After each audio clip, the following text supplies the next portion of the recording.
Sergeant Kael Ryan's radio screamed evacuation, but Orion wasn't listening. The 11-year-old war dog stood frozen at the kennel gate, staring at the inferno 200 yards away, then turned and looked at Kael with eyes that said, everything words couldn't, people are dying in there. Behind Orion, 28 combat dogs broke formation. Simultaneously, their bodies coiled to run. Not away from the fire, into it. Ryan, evacuate now, that's a direct order. The radio crackled in his hand. The dog's muscles tensed, and Kael had 5 seconds to choose: follow the order that would save his career, or follow 29 dogs into a firestorm that would destroy everything he'd built. Orion didn't wait. He ran. They all ran straight into hell. If you want to see how this impossible choice changes everything, hit that subscribe button right now and stay with me until the very end of this story. And drop a comment telling me what city you're watching from. I want to see how far this truth travels. The first thing Kael noticed wasn't the heat, it was the silence. Fort Emberfall had been screaming for the last 90 seconds, alarms, personnel shouting coordinates, the metallic shriek of structural collapse, but the moment Orion locked eyes with him, everything else disappeared. Just the dog's eyes, amber, unflinching, saying what dogs had been saying to humans for 10,000 years. Trust me. Orion, heel. Kael's voice came out harder than he intended. The shepherd was 11 years old, a veteran of 3 deployments with a chest full of scars and a bite record that made rookie handlers nervous. He'd saved Kael's life in Kandahar twice. I said heel. Orion's ears flattened. Not submission. Disagreement. Behind him, Staff Sergeant Maria Voss grabbed Kael's shoulder. We're evacuating. Command's already called it. Called what? Total loss. They're letting it burn out. Maria's grip tightened.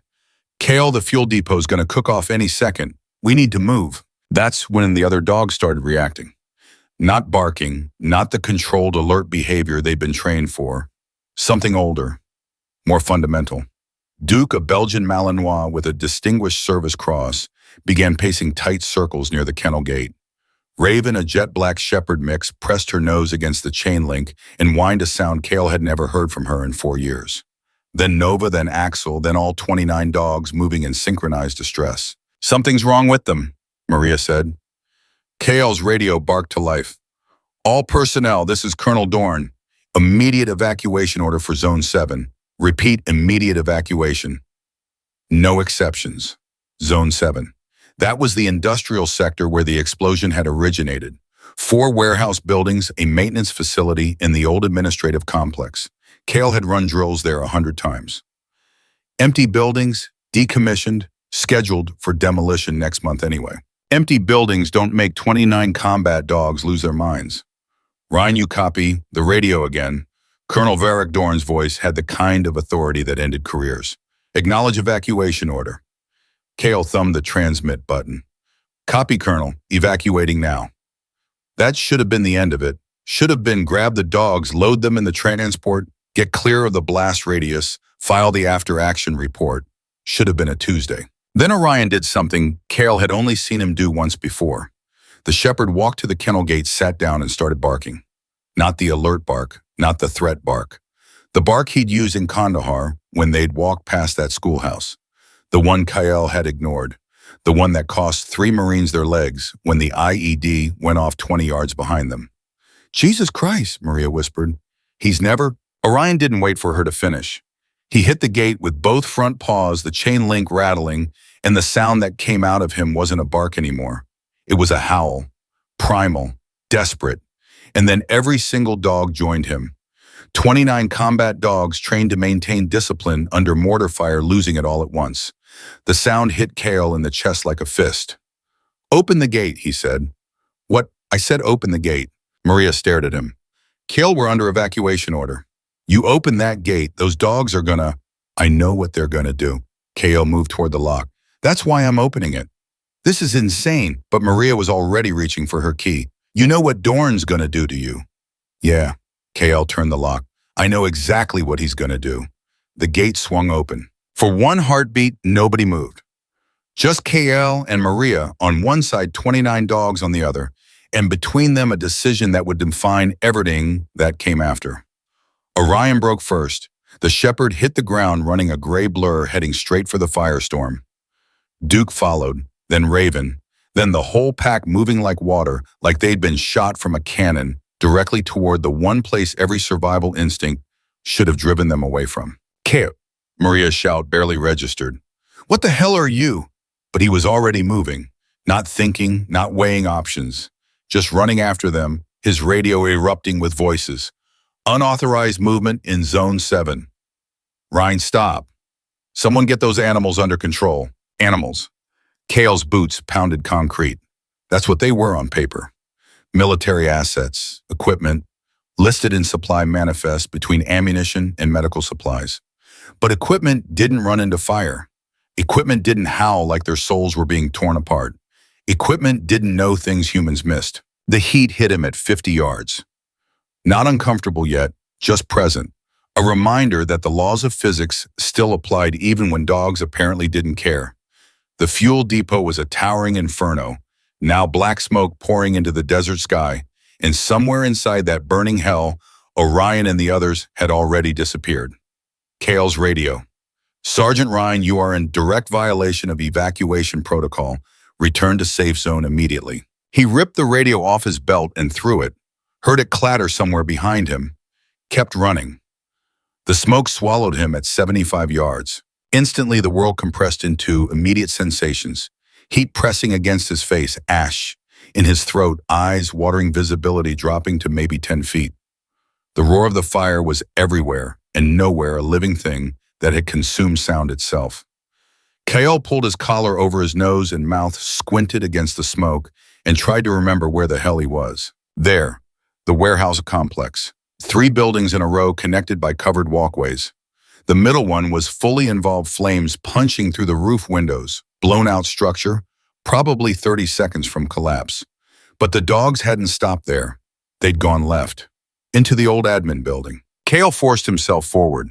The heat was serious now, the kind that made you understand why people died in fires even when the flames never touched them. His lungs felt like they were shrinking. Every breath cost something. Then he heard it. Barking, sharp, rhythmic, deliberate. The alert pattern. The same sound Orion made when he'd found an IED, when he'd located a wounded soldier, when he'd discovered something human intelligence had missed. But not just Orion, multiple dogs, all doing the same cadence. They'd found something. Kael rounded the corner and almost collided with Duke. The Malinois was positioned at a doorway, barking at a steel access door that should have led to a storage room. Behind him, 3 more dogs, Raven, Axel, Nova, all locked on the same target. What is it, boy? Kael grabbed the door handle. Hot. Not burning yet, but getting there. What did you find? He yanked it open. The storage room was full of people. Kael's brain stuttered. 15, maybe 20 civilians huddled against the far wall. Men, women, children. Some in worker uniforms. Some in street clothes. All of them pressed as far from the door as possible, terror written across every face. A woman near the front was holding a little girl, maybe 5 years old, who had her face buried in her mother's shoulder. Who? Kael's voice came out as a rasp. Who the hell are you? A man in his 50s wearing a contractor's badge stepped forward. His hands were shaking. We're civilian maintenance crew. We were doing the final equipment removal when the explosion hit. They sealed us in. They what? The automated lockdown. When the depot blew, the whole complex went into containment protocol. Every door, every exit, everything locked from the outside. The man's voice cracked. We've been screaming for 20 minutes. Nobody came. Kael felt something cold settle in his stomach. The evacuation order. We heard it on the radio. They evacuated everyone. The man looked at the little girl, at the woman holding her, at the dozen other faces behind him. Everyone except us. A child's voice, small and scared. Are the puppies gonna save us? Kael looked down. The little girl had lifted her head, was staring at Duke with wide eyes. The Malinois had stopped barking, was sitting perfectly still, the way he'd been trained to do when he'd located a target. Patient, waiting for his handler to acknowledge the find. Yes, sweetheart, Kael heard himself say. Yeah, they're gonna save you. Behind him, more barking. Orion's voice distinct even through the chaos, coming from deeper in the building. Stay here, Kael told the contractor. I'll be back. Where are you? But Kael was already moving, following Orion's bark through smoke-filled corridors past rooms that were starting to glow with heat toward whatever the shepherd had found next. He found 6 more people in a mechanical room, 3 in a stairwell, 4 trapped in an office where the door had warped shut. Every single location marked by dogs, alert posture, rhythmic barking, waiting for human confirmation of what they'd already discovered. They weren't panicking. They weren't random. They were executing a search pattern nobody had taught them. Kael's radio, the one he'd thrown, crackled somewhere in the distance, faint, barely audible over the fire's roar. Multiple civilian casualties confirmed, rescue teams standing by. Standing by, not moving in. Standing by. Kael pressed his shoulder against a jammed door, threw his weight into it. Felt the metal give. The room beyond held 2 more people, a young woman and an older man, both unconscious from smoke inhalation. Raven was already there, nose pressed against the woman's face, licking her cheek, trying to wake her. "I got him," Kael said. He grabbed the woman, hauled her into a fireman's. Carrie looked at Raven. "Lead me out, girl. Find the exit." The shepherd took off. What happened next would later be described in official reports as unorthodox rescue methodology. What actually happened was simpler. Kael followed a dog who knew things he didn't, through paths he couldn't see, past dangers he couldn't detect, while the building tried very hard to kill them both. Raven didn't take him back the way he'd come. She went right through a maintenance corridor Kael didn't know existed, out a service exit that led to an exterior stairwell, down 2 flights and into clear air. Kael dropped to his knees, laid the woman on concrete, checked her pulse. Weak but present. "Good girl," he managed. "Good." Raven was already gone, back into the smoke. For the next 47 minutes, Kael stopped thinking like a sergeant and started thinking like part of the pack. The dogs moved in teams, groups of 3 or 4 coordinated in ways that shouldn't have been possible without hand signals or radio communication. Duke and 2 others would locate trapped civilians. Raven and her group would mark the safest exit route. Orion moved between teams, repositioning resources, adjusting strategy, making decisions that looked an awful lot like command structure. And Kael just kept carrying people out. A woman with a broken ankle, a man with 3rd-degree burns, 2 children who'd gotten separated from their parents. Each time he'd emerge from the smoke with another survivor, lay them down in the safe zone that was forming in the parking lot, and turn back toward the fire. He stopped counting after 20, stopped checking his watch after the first building started to collapse, stopped questioning the impossibility of what the dogs were doing, and just trusted it. Trust, that's what it came down to. The same trust Orion had asked for with those amber eyes 90 seconds after the explosion. The trust Kael had denied in Kandahar and paid for in blood. He wasn't making that mistake again. Somewhere around the 30-minute mark, Kael found the main group. 15 people huddled in what looked like a basement records room, protected from the worst of the heat, but running out of air fast. A woman was performing CPR on a man who'd collapsed. Kids were crying. Someone was praying in Spanish. "Everybody move!" Kael's voice cut through the chaos. "Follow the dogs, stay low, don't stop for anything."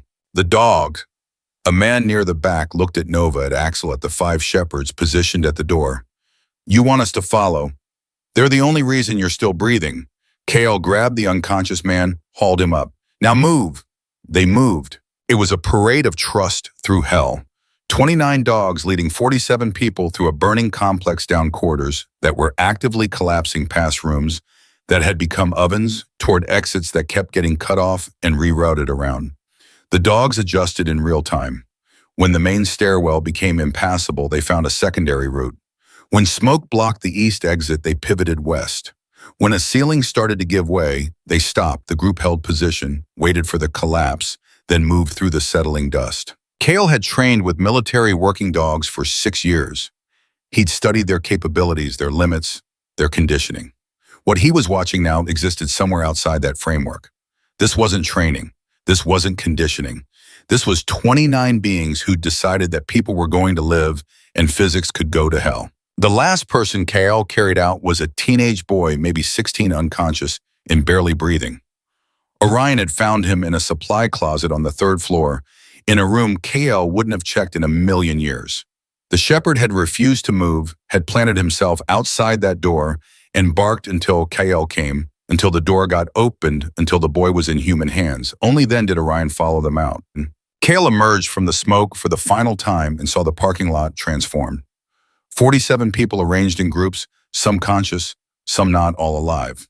Medical personnel were everywhere when had they arrived ambulances, fire trucks, emergency vehicles he didn't remember seeing before. And standing at the perimeter, arms crossed, face carved from stone, Colonel Varric Dorn. Sergeant Ryan, Dorn's voice could have frozen helium. You and I need to have a conversation. Kael set the boy down, watched paramedics take over and slowly straightened. His legs felt like rubber. His lungs felt like sandpaper. His hands were shaking from adrenaline dump. Yes, sir, he said. You disobeyed a direct evacuation order. Yes, sir. You deployed military assets without authorization. The dogs deployed themselves, sir. I just followed. Dorn's jaw tightened. You endangered government property. Those dogs saved 47 lives. Kael's voice came out harder than he'd intended. While your evacuation order left them to burn. The silence that followed had weight. Dorn's eyes went flat. Dangerous. You want to be very careful about what you're implying, Sergeant. I'm not implying anything, Colonel. Kael looked past him at the burning complex, at the survivors being loaded into ambulances, at the 29 dogs who'd done what trained professionals hadn't. I'm stating facts. There were people in that building. The dogs knew it, I knew it, and somebody gave an order to let them die. Dorn stepped closer, close enough that Kael could see the calculations happening behind his eyes. You're exhausted, in shock, you don't know what you're saying. I know exactly what I'm saying. Then you're finished. Dorn's voice dropped to a whisper. By the time I'm done, you'll be lucky if you're cleaning latrines at Fort Nowhere. Your career, your dongs, everything you care about, gone.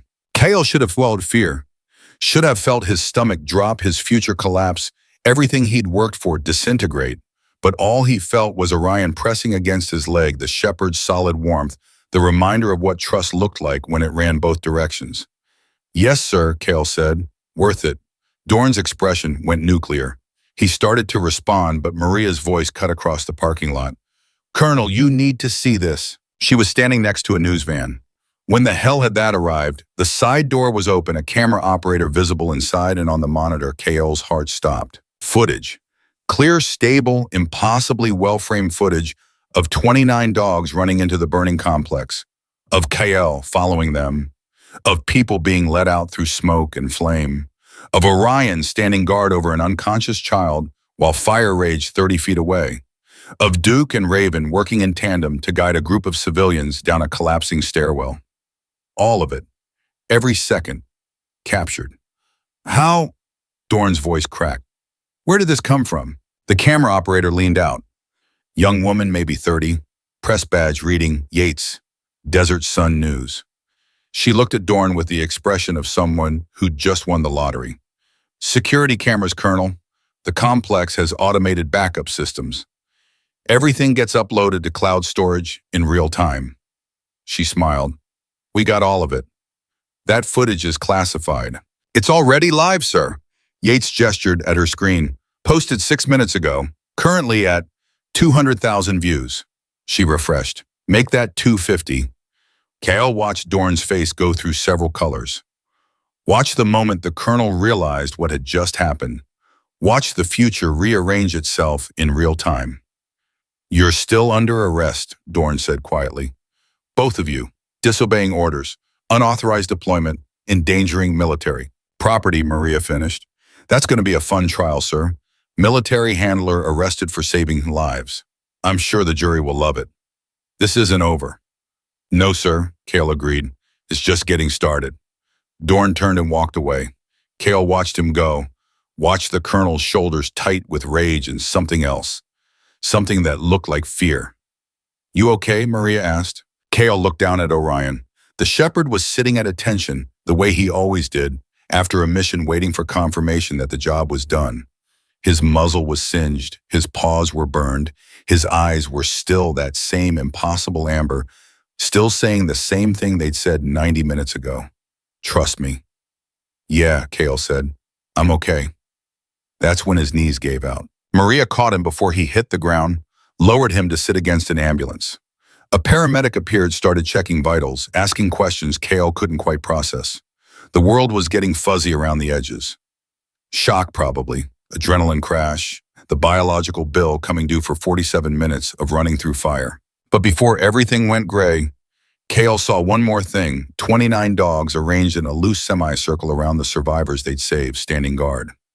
Not resting, not standing down, still on mission, still protecting, still refusing to let anyone be forgotten. The last thing Kael heard before consciousness flickered out was a child's voice, the little girl from the storage room, asking her mother a question that would end up as the headline on every news site in the country within 6 hours.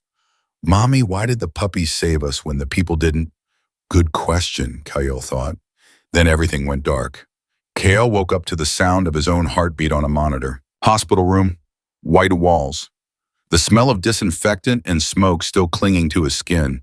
His throat felt like he'd swallowed broken glass. Every breath hurt.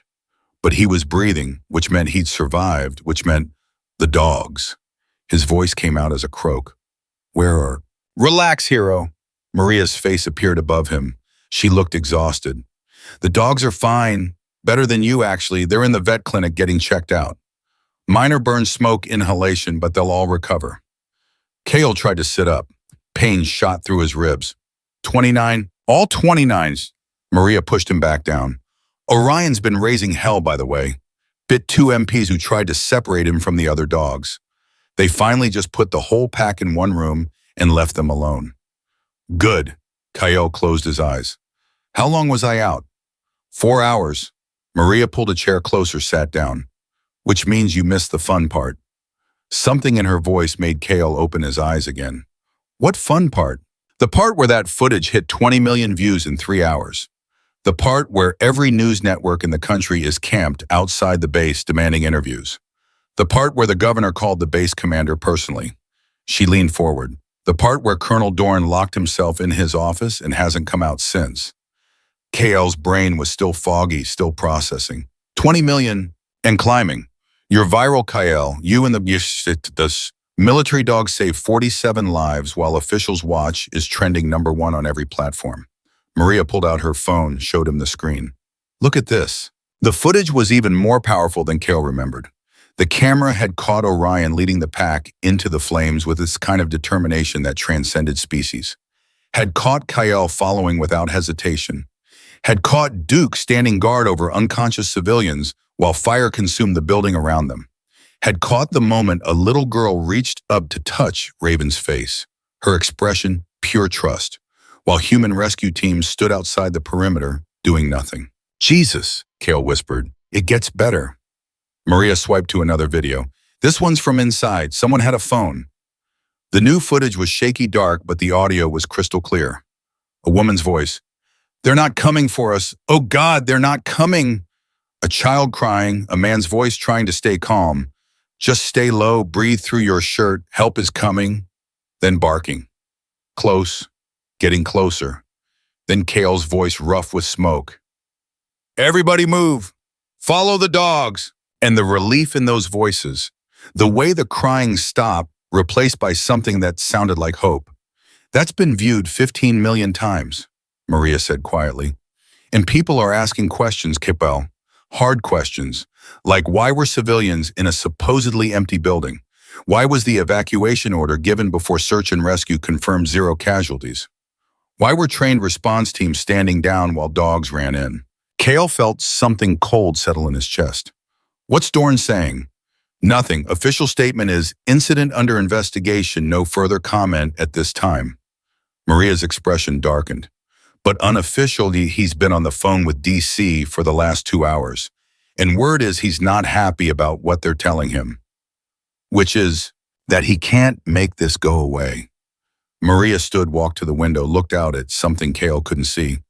"There's a crowd outside of the hospital. Couple hundred people. They're holding signs. Heroes don't abandon people. Listen to the dog," stuff like that. "Some of them are families of the people you saved. They want to see you." "I don't want—" "I know, but that's not how this works anymore." She turned back to face him. "You stopped being just a sergeant the moment you followed those dogs into that fire. Now you're a symbol, and symbols don't get to stay quiet." The door opened. A doctor entered, older woman with gray hair and the kind of eyes that had seen too much. "Sergeant Ryan, I'm Dr. Patel." How are you feeling? Like I swallowed a bonfire. That's accurate. She checked his vitals, made notes on a tablet. You've got second-degree burns on your hands and forearms, moderate smoke inhalation, severely elevated CO levels, and you're dehydrated enough that we're keeping you on IV fluids for at least another 12 hours. You're lucky to be alive. The people in that building weren't lucky, Kael said. They were abandoned. Dr. Patel's hand paused on the tablet. She looked at him for a long moment. Yes, they were. She finished her notes, lowered her voice. My daughter was one of them. Sarah Patel. She works maintenance on base. She was in the records room when the explosion hit. Kael felt his throat tighten. Is she? She's fine. Thanks to a dog named Nova who wouldn't stop barking until someone found her. Dr. Patel's professional composure cracked slightly. My daughter told me she'd made peace with dying. They all had. They could hear the evacuation sirens, hear people leaving, and nobody was coming for them. Then they heard barking. She blinked rapidly. So when I tell you you were lucky to be alive, Sergeant, understand that I'm including 47 other people in that assessment. People my hospital is treating right now because you decided orders were less important than lives. She left before Kael could respond. Maria whistled low. You're collecting allies fast. I don't want allies. I want answers. Kael pushed himself up despite the pain. Help me out of this bed. You heard the doctor. 12 hours minimum. Maria. Kael met her eyes. Something's wrong. You felt it too, didn't you? Before the explosion. The way the dogs reacted. The way they knew. She was quiet for a moment. Yeah, I felt it. Dogs don't develop coordinated search and rescue protocols spontaneously. They don't execute complex team maneuvers without training. And they definitely don't know about civilians trapped in buildings that are supposed to be empty. Kael swung his legs over the side of the bed, ignored the way the room tilted. So either we just witnessed a miracle or someone's lying about what was in that building and why. You think Dorn knew. I think Dorn gave an evacuation order that left 47 people to die, and now he's more concerned with damage control than why they were there in the first place. Kael steadied himself against the bed. I think the dogs knew something we didn't, and I think whatever they knew someone wanted buried. That's a serious accusation. So arrest me. Oh wait, Dorn already did that. Maria pulled open a cabinet, tossed him his uniform. It smelled like smoke and death. You're not under arrest yet. MPs are outside your door, but no formal charges have been filed. Dorn's waiting. For what? For this to blow over, for public attention to move on, for you to become yesterday's news. She watched him struggle into assure. But that footage isn't going away. Those questions aren't going away. And those 47 people aren't going to forget who saved them and who left them behind. Kael was buttoning his shirt when the door opened again. This time it wasn't medical staff. 2 MPs, both armed, both with expressions that said they really didn't want to be there. Sergeant Ryan, the taller one said, we need you to come with us. On whose authority? Colonel Dorn's. You're wanted for questioning. Maria stepped between them. He's under medical observation, doctor's orders. Doctor's been overruled. The MP looked uncomfortable. Sir, we don't want trouble, but we have our orders. Funny thing about orders, Kael said. He finished buttoning his shirt, met the MP's eyes. Sometimes they're worth following. Sometimes they get people killed. The trick is knowing the difference. The MP's jaw tightened. Sir, please don't make this difficult. Too late, but Kael walked toward them anyway. Lead the way. They led him through hospital quarters that felt too bright, too clean, or too far removed from what had happened 4 hours ago. Staff stopped to stare. Some whispered. One nurse, young, couldn't have been more than 25, stepped out of a doorway as they passed. Thank you, she said quietly. My brother was in that building, Adam Chen. You carried him out. Kael stopped. Is he okay? Broken ribs, smoke, inhalation, but he'll live. Her eyes were wet. Because of you. Because you didn't follow orders. The MP touched Kael's arm. Sir, we need to keep moving. They kept moving, down one corridor through a security door into a section of the hospital Kael didn't recognize. Administrative wing, offices, a conference room at the end of the hall with the door closed and 2 more MPs standing guard. Inside, the tall MP said, Colonel's waiting. Kael opened the door. The conference room had been converted into an interrogation space. One table, 3 chairs, Colonel Varric Dorn sitting on one side, other officer Kael didn't recognize sitting next to him, both in dress uniform, both with expressions carved from ice.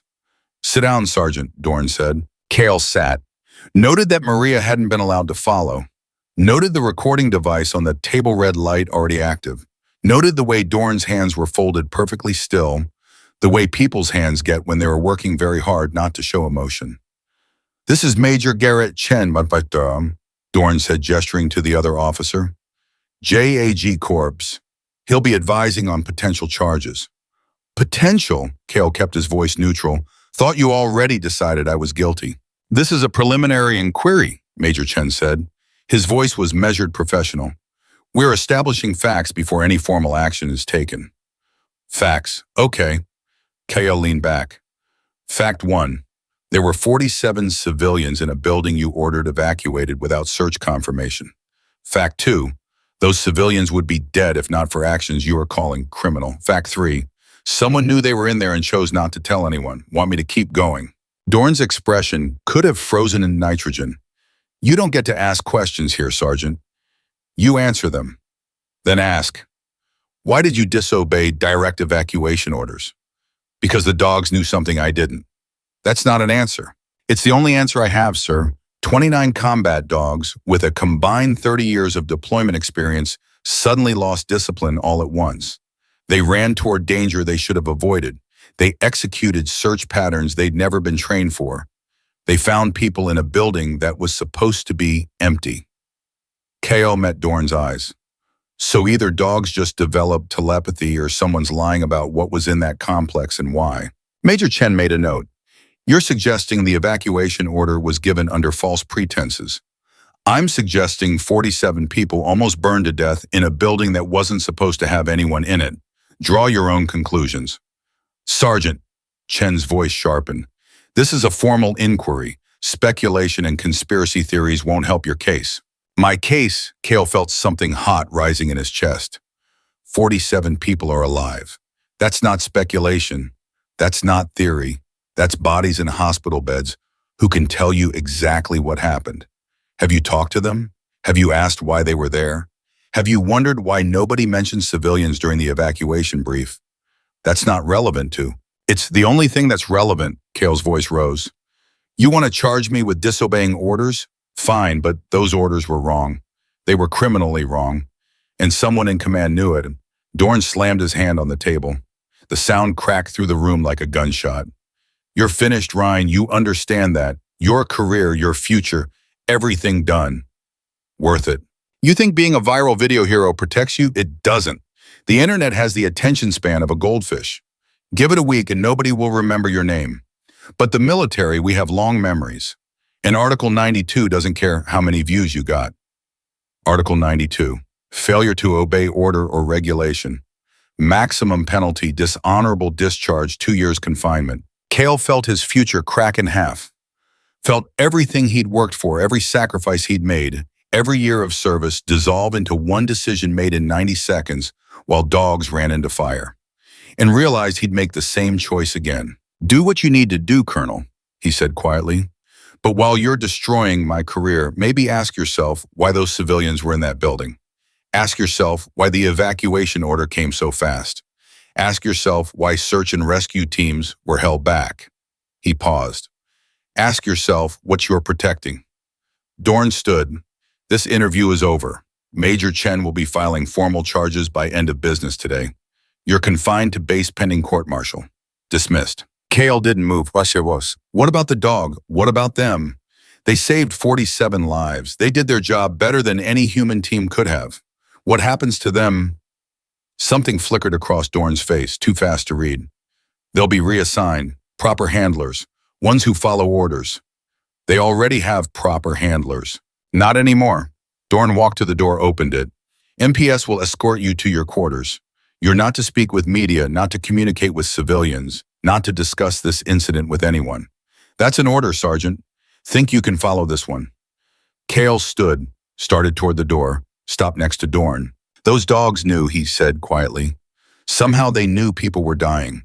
And they chose to save them even though it meant running into fire, even though it meant disobeying instinct, disobeying training, disobeying everything except the part of them that refuses to let the innocent die. He met Dorn's eyes. What does that make them, Sir Heroes, or just better than us? He walked out before Dorn could answer. The MPs were waiting. They fell into step on either side of him, escorting him through corridors that had gotten quieter, more isolated. Outside, the sun was setting. Had it really only been 4 hours, it felt like a lifetime. They were halfway to the barracks when Kael's phone buzzed. He'd forgotten he still had it. Forgot they hadn't confiscated it yet. He pulled it out, saw 73 missed calls, 200 unread messages, and one text from a number he didn't recognize. The dogs found what we tried to hide. Now everyone's asking why we hid it. Meet me. Parking structure C, level 3, 30 minutes. Come alone. A friend who knows what was in those buildings.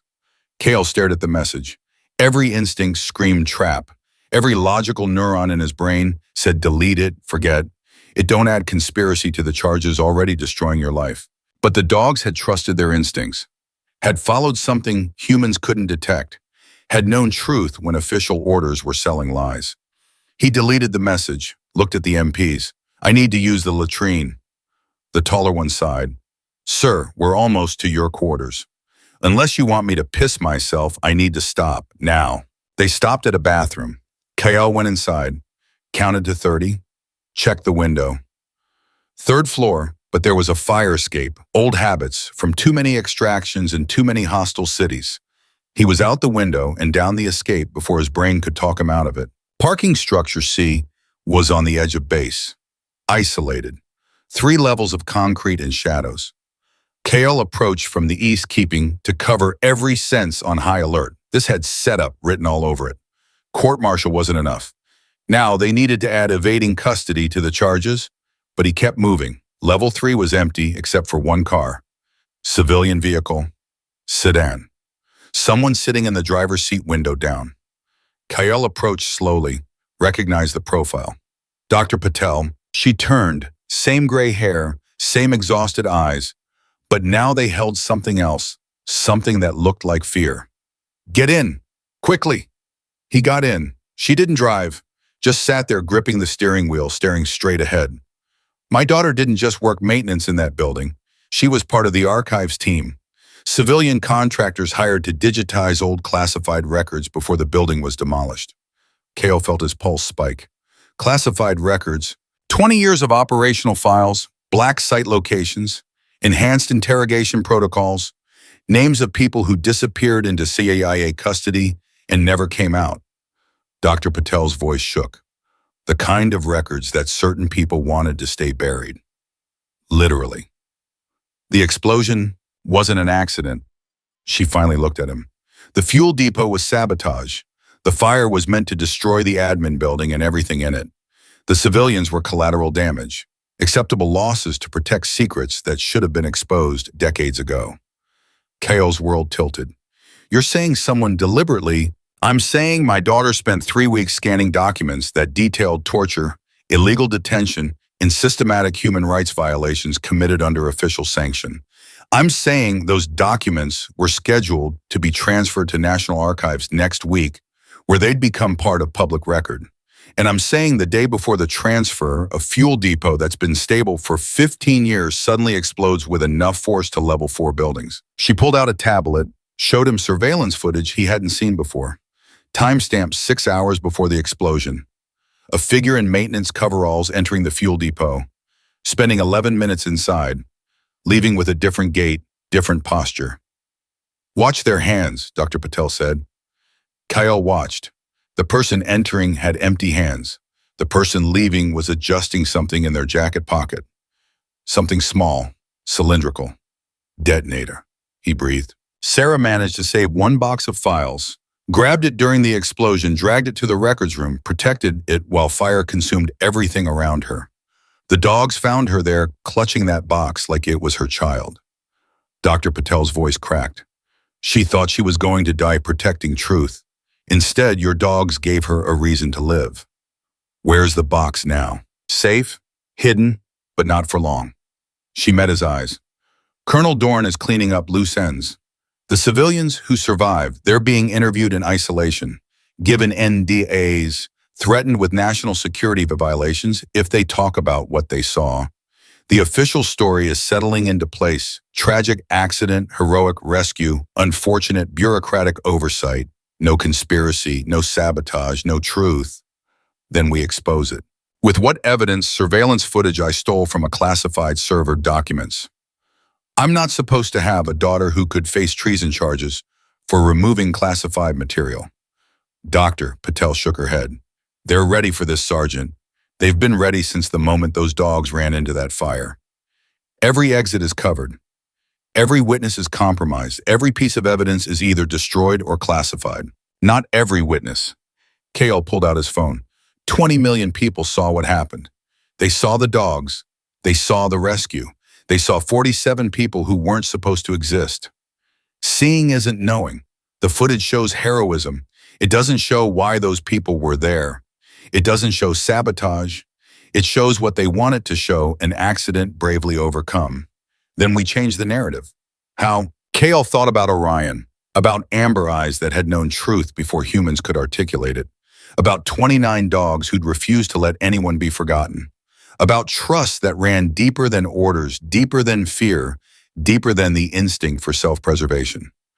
The same way they did, he said, we follow instinct. We trust what we know, and we refuse to let truth burn. Dr. Patel studied him. You're going to get yourself killed. Maybe, but those dogs didn't run into fire so I could stay quiet. He opened the car door. Send me everything you have. Every file, every piece of evidence, every truth someone wants buried. Send it all. They'll destroy you. They're already destroying me. Might as well make it count. He got out of the car, started walking back toward barracks, arrest, and court-martial, and the systematic dismantling of everything he'd built. His phone buzzed again. Maria, where the hell are you? MPs are tearing the base apart looking for you. Dorn's threatening to add escape charges to the list. Get back here now. Kael typed a response, on my way, but Maria, start documenting everything. Every order, every interview, every attempt to bury this. We're going to need it. She responded immediately. What are you planning? Something stupid. How stupid? The dogs ran into a burning building to save people everyone else abandoned. I'm about to do the same thing, just with truth instead of fire. Kael, don't. He put the phone away, kept walking, felt the weight of what was coming settle onto his shoulders like a physical thing. Court-martial, discharge, prison maybe, but also 47 lives saved. Truth exposed, dogs vindicated, worth it. The thought followed him all the way back to his quarters where MPs were waiting with expressions that promised consequences. Followed him through the disciplinary hearing that stripped away another piece of his future. Followed him into the barracks room where they locked him in with nothing but his thoughts and a phone full of messages from people whose lives had been saved by disobedience. And somewhere across the base in a veterinary clinic converted into a kennel, 29 dogs slept the sleep of warriors who'd done their duty and saved their pack, unaware that the war they'd started was just beginning. The barracks door unlocked at 0600. Kael hadn't slept, had spent the night staring at his phone, watching the view count climb past 40 million reading comments from people who'd never met him, but somehow understood what the dogs had done better than his own command. Maria entered without knocking. Her face was drawn. We have a problem. Just one. The civilians, they're recanting. Kael sat up. What? Every single survivor from that building. As of 4 hours ago, they're all telling the same story. They weren't trapped. They weren't abandoned. They just got disoriented in the smoke. The evacuation order was appropriate. No negligence occurred. Maria's voice was hollow, word for word, like they're reading from a script. Someone got to them. JAG Corps started interviewing them in isolation yesterday evening. By midnight, they'd all signed statements. She dropped a folder on his bunk. Official witness accounts. All of them paint you as a rogue handler who overreacted and endangered military assets unnecessarily. Kael opened the folder. Read the first statement. Adam Chen, the nurse's brother. The man Kael had carried out unconscious. I was never in danger. The smoke made me lose consciousness temporarily, but rescue teams had the situation under control. Sergeant Ryan's actions, while well-intentioned, were unnecessary and violated protocol. They threatened them, Kael said. Probably, but we can't prove it. And without their testimony, we can't prove anything. Maria sat down on the opposite bunk. The narrative's been locked down. Official story: fuel depot accident, standard evacuation, overzealous handler, creates unnecessary risk. No conspiracy, no cover-up, just human error and heroic overreach. What about Dr. Patel? The files her daughter saved. Sarah Patel was transferred off base this morning. Medical leave. Nobody knows where she went. And those files, Maria's expression hardened, officially don't exist. The archives project was completed weeks ago. All materials already transferred to National Archives. Nothing was lost in the fire. That's a lie. It's the official lie, and it's being backed by people way above Dorn's pay grade. She leaned forward. Kael, this is bigger than we thought. The pressure to bury this isn't coming from Fort Emberfall. It's coming from DC, from people who have a lot to lose if those files see daylight. Kael felt the walls closing in. The surveillance footage, the person entering the fuel depot before the explosion. Confiscated, classified, national security interest. Maria's voice dropped. They're cleaning it all up. Every piece of evidence, every witness, every thread that could unravel their story. Except the dogs. What? They can threaten people. They can confiscate evidence. They can rewrite witness statements. But they can't change what 40 million people saw. Kael stood. Those dogs ran into fire to save lives everyone else abandoned. And that's not narrative, that's fact. And facts don't care about classification levels. Facts without evidence are just accusations. Then we get evidence they can't confiscate. Kael grabbed his jacket. Where are the dogs now? Still in the vet clinic, under guard. Dorn's deciding what to do with them. He's going to separate them. Maria nodded slowly. Split them up. Reassign them to different units, different bases. Make sure they can never work together again. Make sure nobody asks questions about how 29 dogs coordinated a rescue operation without human direction. When transport's scheduled for 1400 hours, 6 hours from now. 6 hours. Kael's mind raced. 6 hours to do something, anything, before they dismantled the only proof that couldn't be classified or threatened into silence. His phone buzzed. Unknown number. Text message. You want evidence? Meet me at the crash site, 700. Bring someone you trust. Lieutenant Marcus Webb, Combat Engineer Corps. Kael showed Maria. You know this guy, Webb. Yeah, he's the one who investigated the fuel depot structure after the explosion. Declared it accidental malfunction. She frowned. Why would he want to meet you? Only one way to find out. You're confined to quarters. MPs are outside. You leave, they add it to the charges. They're already planning to destroy me. Might as well earn it. Kael opened the window. Same fire escape that had gotten him out last night. You coming? Maria looked at the door at the window at Kael. I'm going to regret this. Probably they were out the window and across the base before the MPs noticed. The crash site was cordoned off, yellow tape and warning signs, but Webb was already there. Tall guy, maybe 40, with the kind of face that had seen too many things blow up. He was standing next to what remained of the fuel depot holding a tablet. Sergeant Ryan, he said without preamble. Staff Sergeant Voss, thanks for coming. You said you have evidence. I said I have questions. The evidence is classified. Webb pulled up schematics on his tablet. This fuel depot was built in 1987, upgraded in 2003, maintained quarterly since then. 0 structural issues, 0 safety violations. The fuel storage system is triple redundant with automatic shutoff valves and pressure monitors. So for it to explode the way it did, every single safety system would have to fail simultaneously. All 3 redundancies, all the monitors, all the shutoffs. Webb looked up. The statistical probability of that happening naturally is approximately the same as winning the lottery while being struck by lightning. Maria stepped closer. You're saying sabotage. I'm saying my official report declares accidental malfunction, because that's what I was ordered to write. But my actual findings, he swiped to another screen. Someone bypassed the safety systems manually. Someone who knew exactly what they were doing. Someone who had access to classified engineering schematics that aren't available to regular maintenance personnel. Who? That's the question I can't answer. Because the moment I started asking it, my security clearance got suspended and I was ordered to close the investigation. Webb's jaw tightened. But I pulled the access logs before they locked me out. Someone entered the depot at 0230 hours the day of the explosion. Used a master access card that's only issued to command-level personnel. Spent 11 minutes inside, left. 6 hours later, boom.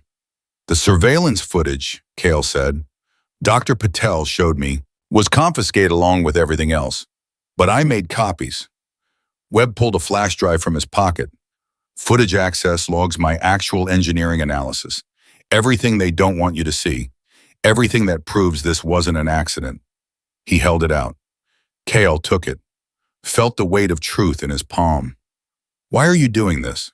Because I have a daughter. Webb's voice roughened. She's 12.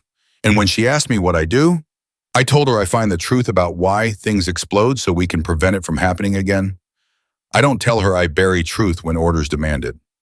He looked at Kael. Those dogs did what I should have done. They refused to let people die for someone else's secrets. Figure I owe them the same honesty. This'll destroy your career. My career was built on finding truth.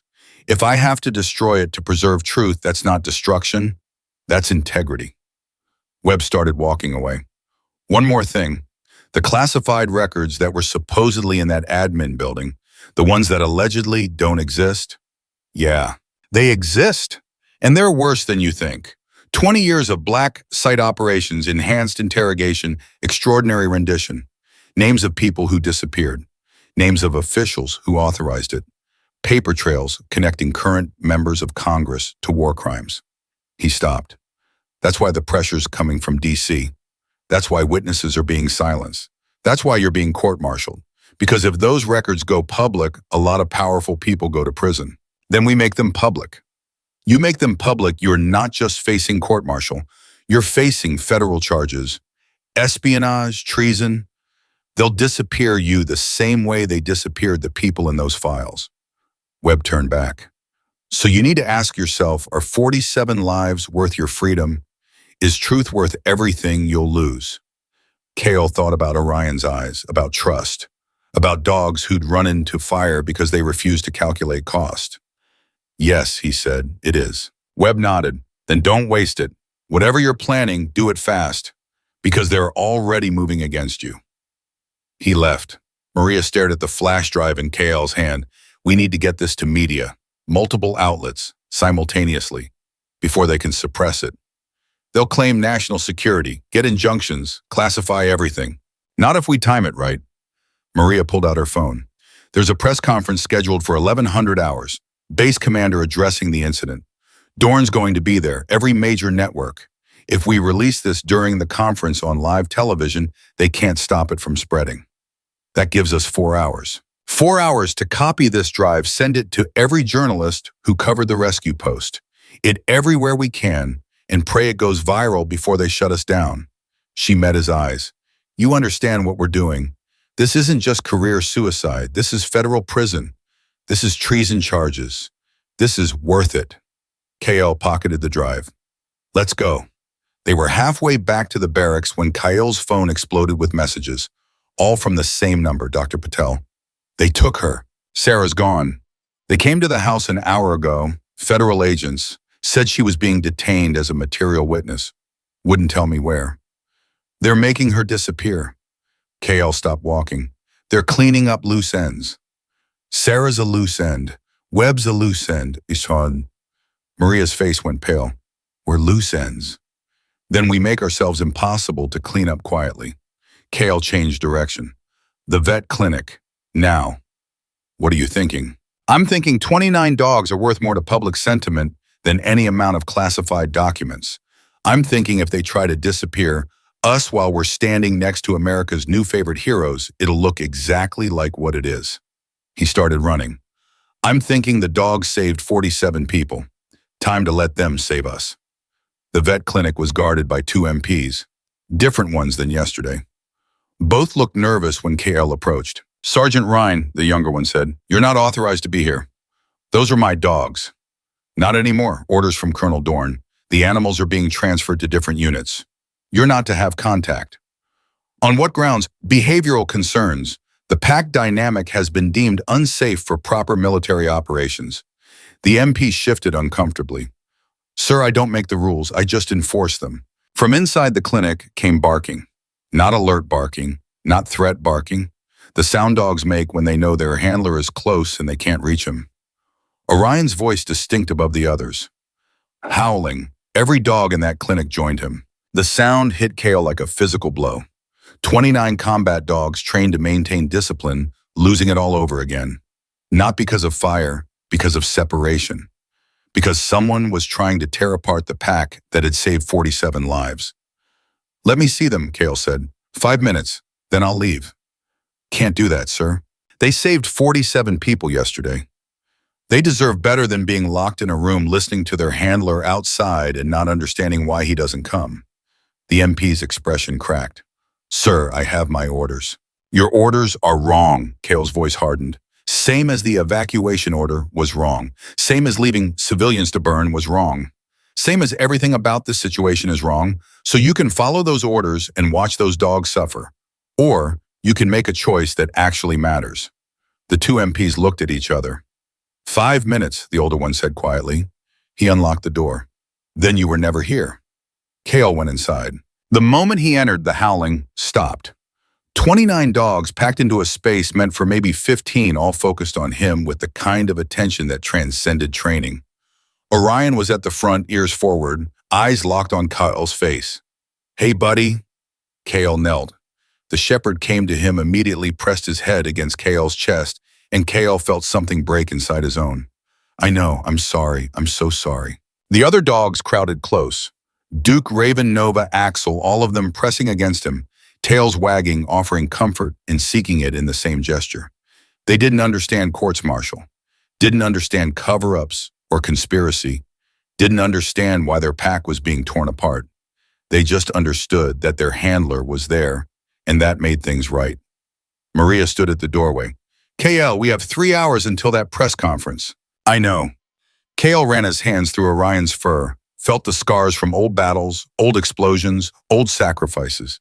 Can you get a camera in here? What? A camera, phone, anything. We need footage of the dogs now before they separate them. Maria pulled out her phone. What do you want me to record? The truth they're trying to bury.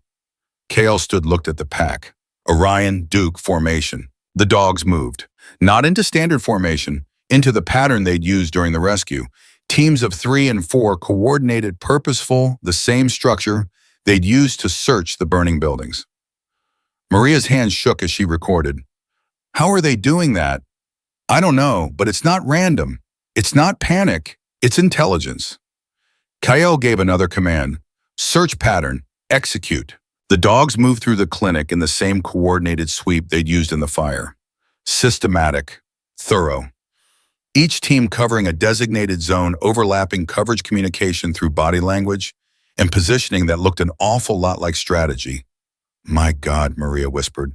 They're not just trained, they're thinking. They're pack, Kael called them back. And pack doesn't abandon its own. They knew that yesterday. They know it now. And they're about to prove to the world that intelligence isn't measured by species. Maria stopped recording. You're going to show this at the press conference, along with Webb's evidence, along with everything they've tried to classify and bury. Kael looked at Orion. They want to make these dogs disappear. They want to pretend yesterday didn't happen. Let's see them try when 50 million people are watching. His phone buzzed. Text from an unknown number. You're out of time. Federal agents en route to detain you. ET, 12 minutes. If you're planning something, do it now. Webb, 12 minutes. Kael looked at Maria. Can you get this footage uploaded? Multiple platforms, multiple accounts timed to post during the press conference. I can try, but if federal agents are coming, they're not taking me quietly. Kael pulled out the flash drive Webb had given him, and they're definitely not taking me before this goes public. Kael, if you resist federal agents, they'll arrest me for it. Add it to the list. He handed her the drive. Get this out, all of it. Every file, every piece of evidence, every truth they've buried. Make copies, send them everywhere. News networks, journalists, social media, whistleblower sites flood the zone. What are you going to do? Buy you time. Kael opened the clinic door, stepped outside. The two MPs were still there, now joined by four others. And behind them, three men in suits with federal badges. Sergeant Kael Ryan, the lead agent said, "You're under arrest for unauthorized disclosure of classified information, violation of the Espionage Act, and conspiracy to commit treason. You have the right to save it." Kael put his hands up. "I know my rights, and I know you're 12 minutes early. Webb must have underestimated how fast you'd move." The agent's expression flickered. Surprise, calculation. "How did you?" "Because I've been playing this game for 18 hours and I'm learning the rules." Kael glanced back at the clinic. "Question though, if I'm under arrest, what happens to the mausoleum?" "That's not your concern. Actually, it's exactly my concern. Those dogs saved 47 lives. They're American heroes. And you're about to separate them, reassign them, make them disappear because they witnessed something you want buried. The disposition of military assets isn't subject to public opinion. It is when public opinion is watching." Kael pulled out his phone, opened the camera app, hit record. "For the record, I'm being arrested by federal agents at 0658 hours, Fort Emberfall, for the crime of exposing the truth about yesterday's rescue operation. Behind me are 29 military dogs who saved 47 civilians from a fire that was deliberately set to destroy classified evidence of war crimes. These dogs are currently scheduled to be separated and reassigned to prevent them from serving as witnesses to—" The agent grabbed the phone. "That's enough." "Is it?" Kael looked past him. A crowd had formed, base personnel, civilians, people with phones out recording. "Because I think we're just getting started." One of the civilians pushed forward, young woman, press badge, Yates from Desert Sun News. "Sergeant Ryan, is it true you're being charged with treason for saving lives?" "Yes." "Is it true the civilians in that building were there processing classified documents?"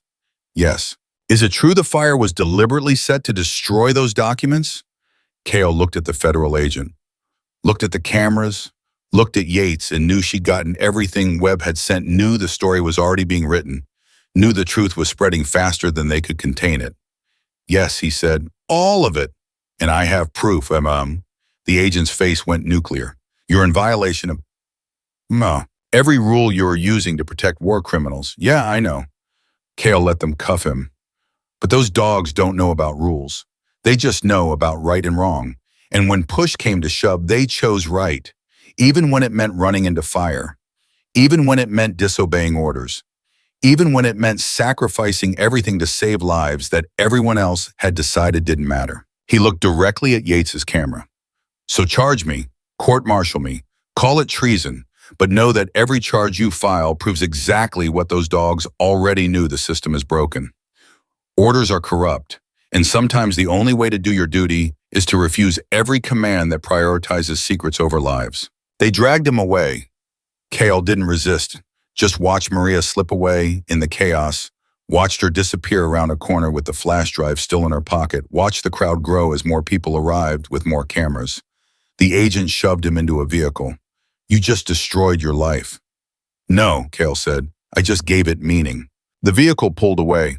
Through the window, Kael saw the vet clinic, saw Orion at the fence watching him leave, amber eyes steady and sure. The same eyes that had said, "Trust me," yesterday. The same eyes that would keep saying it tomorrow, next week, forever. Trust. That's what this came down to. Not orders, not rules, not the chains of command that demanded obedience over conscience. Just trust. Between man and dog. Between truth and witness. Between what was legal and what was right. And Kael had made his choice. The vehicle turned a corner and the clinic disappeared. But Kael could still hear them. 29 dogs howling again, not in distress, not in fear, in defiance, in solidarity, in the kind of loyalty that doesn't recognize species boundaries or federal charges or the difference between court-martial and courage. The agent made a phone call. "We have him. Package secured. What about the evidence?" A pause, then the agent's face changed. "Say that again." Another pause, longer, the color draining from his face. "It's already out." "How many sites?" His voice pitched higher. "Jesus Christ, can we—" He listened. No, no. At this scale, there's no way to more listening. His hand tightened on the phone. Understood. We'll proceed with detention, but the primary objective is compromised. The files are public. He hung up, stared at Kael. Your friend works fast, he said quietly. She's not my friend. She's my pack. Kael leaned back. And pack doesn't abandon its own. The agent said nothing, just drove. And somewhere behind them in a base that was about to explode with media coverage and federal investigations and questions that wouldn't be silenced, 29 dogs who'd started a war they didn't understand were about to become the most famous animals in America. And the people who tried to bury truth were about to learn what the dogs already knew. Some things refuse to stay buried. Some things run into fire. Some things howl. The federal detention facility was 30 miles from Fort Emberfall. Kael spent the drive watching his phone blow up with notifications until the agent finally confiscated it. But he'd seen enough. The files had gone nuclear. Every major news network, every social media platform, trending #1 worldwide within 20 minutes of Maria hitting upload. The truth was out, and it was spreading faster than anyone could contain. They processed him in silence. Fingerprints, photographs, personal effects confiscated. The agent who'd arrested him kept checking his own phone, his expression getting progressively worse. Finally, he made another call. Sir, we have a situation. The press conference? He listened. His face went white. He did what? On live television. More listening. How many networks? A long pause. All of them. Jesus Christ. He hung up, looked at Kael. Colonel Dorn just resigned. Kael felt his heart jump. What? Live television. Middle of the press conference. Stood up, said he takes full responsibility for the evacuation order and resigned his commission effective immediately. The agent's voice was hollow. Then he walked off camera and nobody's seen him since. He's running. Looks like it, but he won't get far. FBI's already issued a warrant. Obstruction of justice, conspiracy to commit murder, destruction of federal records. The agent sat down. Your evidence just blew up a 20-year cover-up. 3 senators are under investigation, 2 CIA directors, half a dozen military contractors, and it's only been 45 minutes. Good, good. The agent stared at him. You understand what you've done? You didn't just expose a conspiracy. You declared war on the entire national security apparatus. These people don't lose quietly. They don't go to prison without taking everyone down with them. Then they shouldn't have left 47 people to burn. The agent stood, walked to the door, stopped. For what it's worth, those dogs did the right thing, and so did you. He left. Kael sat alone in the holding cell and waited. For what he wasn't sure. Formal charges, transfer to federal prison, maybe just silence while powerful people tried to figure out how to make him disappear without making him a martyr. What he got instead was Maria. She appeared 2 hours later, escorted by a different agent carrying a laptop and wearing an expression that was half triumph, half terror. You're not going to believe what's happening out there. Dorn resigned. That's the least of it? She opened the laptop. The footage from the vet clinic, the dogs doing coordinated search patterns, it's been viewed 80 million times. Animal behavior experts are calling it unprecedented. Cognitive scientists are demanding to study them. Congress is talking about legislation to protect military working dogs as sentient beings with rights. What? The dogs aren't property anymore, Kael. Public opinion just elevated them to something between equipment and personnel. And the military doesn't know how to handle it. Maria pulled up a news clip. Watch this. The clip showed a congressional hearing that had been called on emergency session. A representative from Colorado was speaking, her voice shaking with emotion. We send these animals into war zones. We trust them with our lives. We honor them when they save us. But the moment they do something inconvenient, something that exposes our failures, we treat them like defective equipment to be dismantled and reassigned. That ends today. I'm introducing the Orion Act, named after the dog who led this rescue. It guarantees that military working dogs who demonstrate autonomous life-saving action cannot be separated, reassigned, or retired without full behavioral review and public oversight. The hearing room erupted in applause. Maria closed the laptop. It's got bipartisan support. It's going to pass. Kael felt something crack in his chest. Relief, vindication. The knowledge that 29 dogs were about to get protection he couldn't give them. They're safe. They're more than safe. They're untouchable. Anyone who tries to separate that pack now will face public outrage, federal investigation, and career suicide. She smiled. Turns out America loves those dogs more than it loves classified secrets. What about the people who set the fire, the ones who left those civilians to die? Colonel Dorn's being hunted by every federal agency in existence, but he's not the only one. Maria pulled up another file.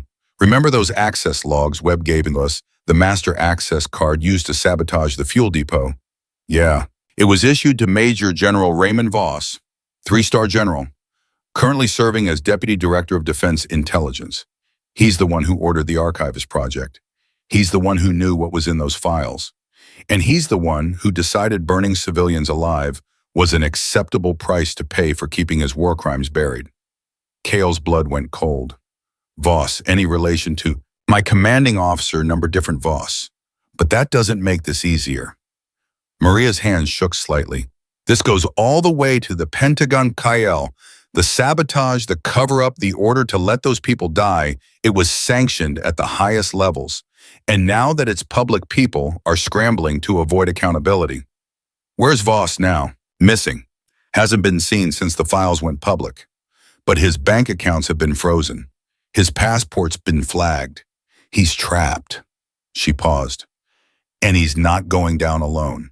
He's already started making deals, trading information for immunity, naming names. Who? Everyone. Senators who authorized black sites, contractors who ran them, officials who signed off on torture protocols. Maria's voice dropped. The files your rescue exposed, they're not just evidence of past crimes, they're a roadmap to current corruption, and Voss is using it as leverage. The door opened. A woman entered. Late 50s, sharp suit, carrying herself with the kind of authority that didn't need introduction. But she gave one anyway. Attorney General Patricia Morrison. Sergeant Ryan, we need to talk. Kael stood. Am I being charged? That depends on this conversation. Morrison sat down, gestured for Kael to do the same. You've created a situation that's unprecedented in modern American history. You violated the Espionage Act. You disclosed classified information. You defied federal agents. Under normal circumstances, you'd be looking at 20 years in federal prison. These aren't normal circumstances. No, they're not. Morrison folded her hands. Because you also exposed a conspiracy to commit murder, obstruct justice, and cover up war crimes. You saved 47 lives, and you did it with the help of animals that the American public now considers national heroes. She leaned forward. So here's my problem. If I charge you, I make you a martyr. If I don't charge you, I set a precedent that classified information can be leaked with impunity. Either way, I lose. Sounds like a personal problem. Morrison's eyes narrowed. You think this is a game? I think 47 people almost died because someone decided secrets were worth more than lives. I think the system that let that happen is broken. And I think charging me for exposing it proves exactly how broken it is. Kael met her stare. So yeah, charge me. Make me a martyr. See how that plays with the 80 million people who watch dogs do what trained professionals wouldn't. The silence stretched. Morrison's expression didn't change, but something flickered behind her eyes. Calculation, reassessment. What if there was another option? She said finally. Like what? Immunity. Full pardon in exchange for testimony. Morrison pulled out a document. We're building cases against everyone involved in this conspiracy. Voss, Dorn, the senators, the contractors, everyone. But we need witnesses who can speak to the cover-up, the threats, the systematic suppression of evidence. You can give us that. In exchange for what? My freedom. In exchange for justice. Real justice. Not just for you, for everyone who was threatened into silence. For the civilians who almost died. For the truth that powerful people tried to bury. Morrison slid the document across. This is a proffer agreement. You testify, you walk, no charges, no prison, clean slate. Kael picked up the document. Read the terms. Everything she'd promised spelled out in legal language that looked almost too good to be true. What's the catch? The catch is you'll spend the next 6 months in depositions, grand jury testimony, and trial appearances. You'll relive the worst day of your life over and over. You'll face cross-examination from lawyers who'll try to paint you as a rogue element who endangered lives for personal glory. You'll be dissected by media, praised by some, condemned by others, and you'll never have privacy again. Morrison's voice softened slightly. The catch is that being a hero isn't the reward, it's the price. Kael thought about Orion, about amber eyes and trust, about dogs who'd run into fire knowing exactly what it would cost and not caring because the alternative was unconscionable. Where do I sign? Morrison produced a pen. Kael signed, and with his signature, the war that had started with 29 dogs defying orders became official. Good. Morrison collected the document. Now, there's someone who wants to see you. She stepped aside. Sarah Patel entered. The young woman looked exhausted, bruised, but alive. She was carrying the box she'd protected during the fire, the one full of classified files, the one she'd almost died for. Sergeant Ryan, she said quietly, I wanted to thank you for what you did, for following the bomb, for refusing to let us be forgotten. Your mother helped me, Kael said. She gave me the evidence. She risked everything too. I know. She told me. Sarah set the box on the table. These files, the ones I saved, they document 20 years of operations that violated every law we're supposed to uphold.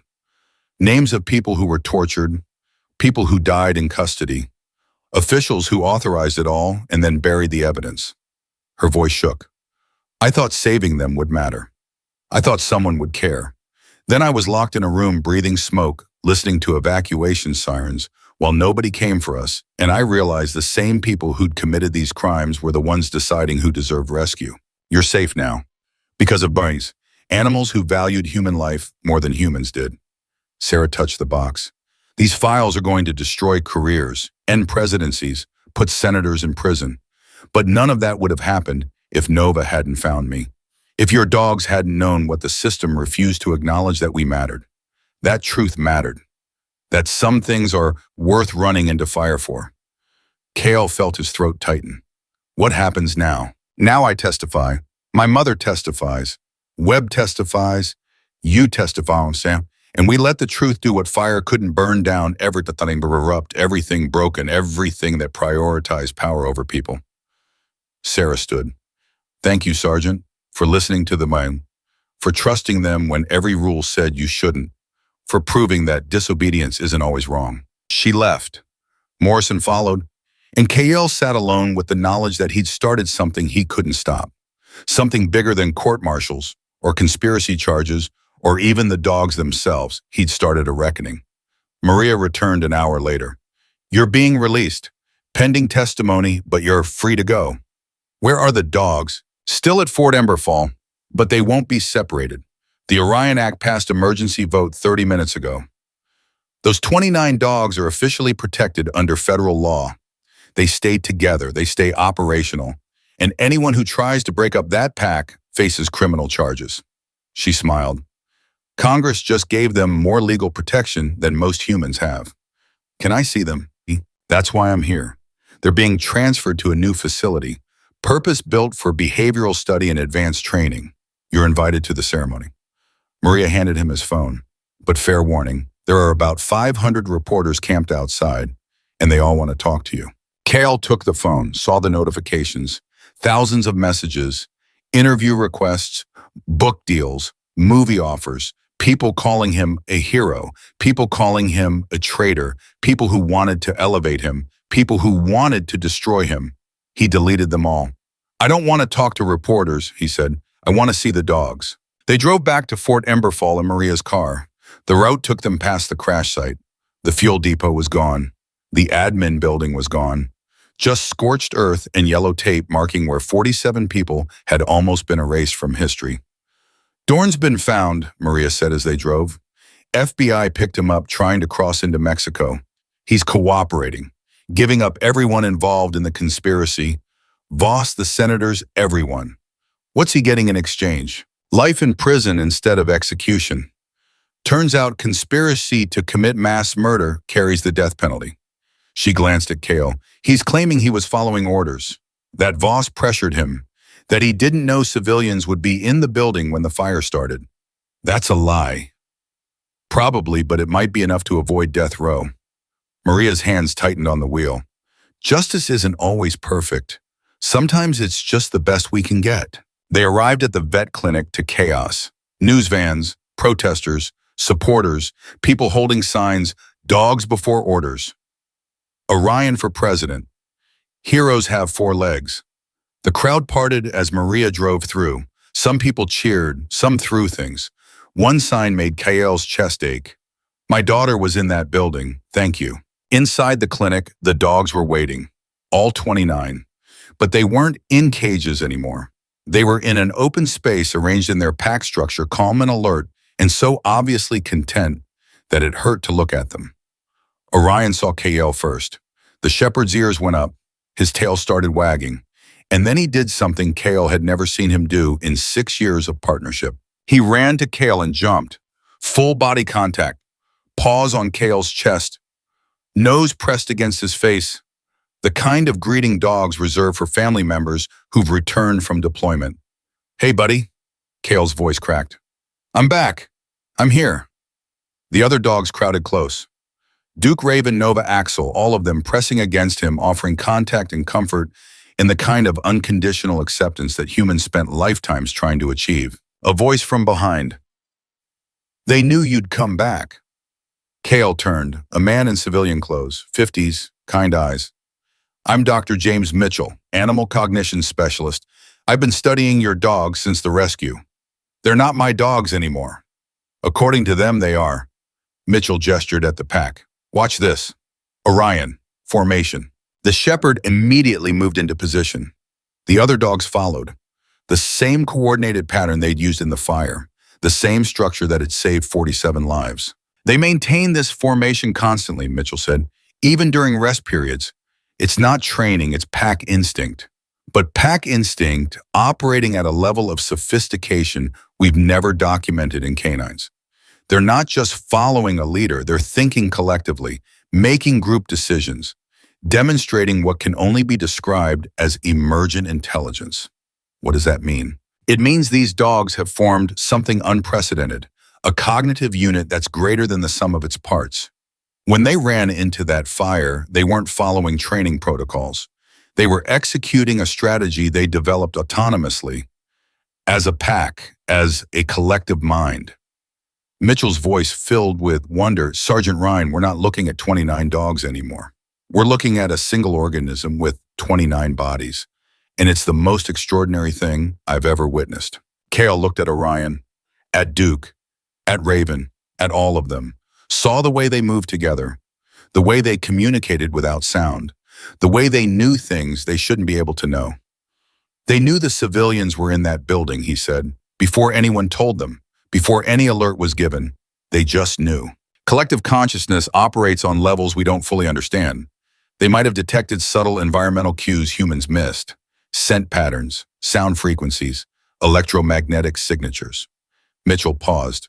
Or they might have known in ways science can't yet explain. Either way, they were right, and they acted, and 47 people lived because of it. What happens to them now? They stay together, they train together, and we study them, not as equipment, as partners, as beings worthy of respect and protection and the same consideration we'd give any intelligence capable of autonomous, moral action. Mitchell smiled. Thanks to you, Sergeant. Thanks to you refusing to treat them as property when it mattered most. The ceremony was scheduled for 1600 hours. Media presence, official statements, the Orion Act being signed into law with all 29 dogs present as witnesses to their own liberation. Kael stood at the back while politicians gave speeches, while generals praised the dogs they'd nearly separated, while the same system that had ordered evacuation without search protocols now celebrated the animals who'd exposed its failures. It should have felt like victory, should have felt like vindication. Instead, it felt hollow, because 47 people had almost died, because powerful men had chosen secrets over lives, because the only reason anyone cared about justice now was that the truth had gone viral before it could be buried. His phone buzzed, text from Dr. Patel. My daughter wants to meet you, and the dogs. Can you arrange it? Kael looked at Orion. The shepherd was sitting at attention watching the ceremony with the patient tolerance of an animal who understood that humans needed ritual, even when the important work was already done. Yeah, Kael typed back. I can arrange it. The ceremony ended. The politicians left. The media packed up. And Kael was left standing with 29 dogs who changed everything by refusing to let anything be forgotten. Maria approached. There's a reporter who wants to interview you. National network. Prime time. They're offering no. Kael, this is your chance to tell your story, to control the narrative. 2. The story's already told. 47 people lived. 29 dogs proved that orders don't trump conscience. The truth came out. He looked at her. What else is there to say? That you're human, that you were scared, that you made an impossible choice, and it cost you everything. Maria's voice softened. That heroes aren't perfect. They're just people who do the right thing when it's hard. I'm not a hero. The dogs are. The dogs followed instinct. You followed them. That's harder. That requires trust. That requires looking at career suicide and choosing it anyway because the alternative is unacceptable. She touched his arm. Let people see that. Let them understand that courage isn't the absence of fear. It's action despite it. Kael thought about it, about Orion's eyes, about trust, about the moment he'd chosen dogs over orders and everything that came after. One interviewee said finally, but only if they agree to one condition. What? The dogs come too, because they're the real story. And if people want to understand what happened, they need to see them, need to watch them move together, need to understand that intelligence and conscience aren't human monopolies. Maria smiled. I'll make the call. The interview was scheduled for tomorrow. But tonight, Kael had a different commitment. Sarah Patel and her mother were coming to meet the dogs, to thank them, to look into the eyes of animals who'd valued human life enough to run into hell for it. And Kael would be there, not as a sergeant, not as a handler, not as anything except a man who'd learned that sometimes trust meant following beings wiser than yourself into places you couldn't survive alone. He sat down next to Orion. The shepherd leaned against him. Solid, warm, present. You saved me, Kael said quietly. Not just those 47 people. Me. You saved me from becoming the kind of person who follows wrong orders because they're orders, who prioritizes career over conscience, who lets people say because disobedience costs too much. Orion's tail wagged once, as if to say, that's what Pack does. And Kael understood. Finally, completely. What the dogs had known from the beginning. Pack doesn't abandon its own. Not civilians trapped in fire. Not truth buried by conspiracy. Not justice delayed by powerful men. Pack runs into hell. Pack refuses to forget. Pack disobeys every order that demands the innocent be sacrificed for the guilty. Pack saves everyone, or dies trying. Sarah Patel arrived at sunset. She was holding her mother's hand like she was still a child who needed anchoring, even though she was 26 and had survived fire that would have killed most people. Kael met them at the entrance to the new facility where the dogs were being housed. Thank you for coming, he said. Dr. Patel squeezed her daughter's hand. Sarah's been asking to see them since she woke up in the hospital. The dogs who saved her life. They're inside. But I should warn you they're different now. More coordinated. More aware. Dr. Mitchell thinks they've developed some kind of collective intelligence. I know. Sarah's voice was quiet. I felt it. In the fire. When Nova found me. It wasn't just a dog doing search and rescue. It was something choosing to save me. Something that understood I mattered. Kael opened the door. The dogs were in their pack formation, but Orion's head came up the moment Sarah entered. The shepherd moved towards her. Slowly. Carefully. Like he remembered. Sarah dropped to her knees. Hey girl, you remember me? Nova pressed her head against Sarah's chest. The woman wrapped her arms around the dog and started crying. Not sad tears, relief tears, gratitude tears, the kind that come when you realize you're alive and someone chose that for you. I was ready to die, Sarah whispered. I'd made peace with it. The smoke was so thick I couldn't breathe, couldn't see, couldn't think. I just held onto that box of files and thought at least they'll survive. At least the truth will survive. Then I heard barking. Nova licked her face. And I realized someone was coming for me. Not someone, something. This beautiful creature who had no reason to risk her life for mine, who didn't know me, didn't care what was in that box, just knew I was alive, and that mattered. Sarah looked up at Kael. How do you thank something for that? How do you put into words what it means to be chosen to live? You don't, Kael said. You just honor it, by living well, by making the choice worth it. Dr. Patel knelt beside her daughter. Can I? Orion approached. The shepherd sat in front of her with the kind of dignity that transcended species. Dr. Patel reached out, touched his head, and her composure shattered. Thank you, she said through tears. Thank you for giving me back my daughter. Thank you for being better than we were. Thank you for knowing what we forgot. The other dogs moved closer. Not threatening, offering. Duke pressed against Sarah's side. Raven sat next to Dr. Patel. Axel positioned himself behind them like a guardian. And slowly, one by one, all 29 dogs created a circle around the two women who'd almost been forgotten. Kael felt his throat close. This was what the ceremony should have been. Not politicians and cameras, just people in Doha and the quiet acknowledgement of what had been saved. Maria appeared in the doorway. Kael, the interview team is here. They want to set up. Give us a minute. They're on a schedule. So are we, Give us a minute. Maria nodded and left. Sarah stood Nova, staying close to her side. You're doing an interview. Trying to. They want the story. Tell them the truth.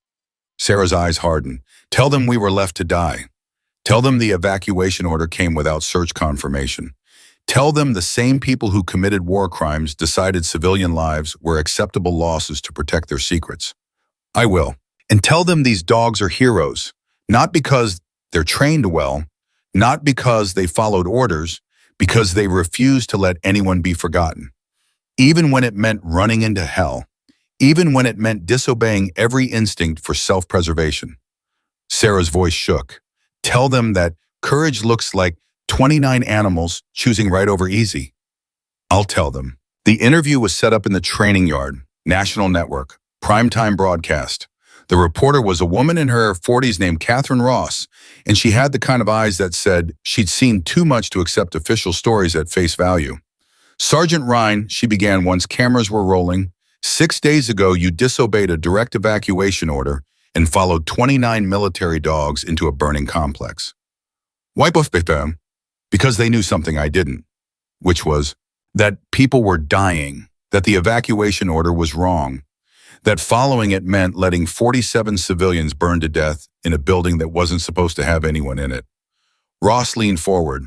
You're saying command knew there were people in that building. I'm saying someone knew. Someone gave an evacuation order without confirming 0 casualties.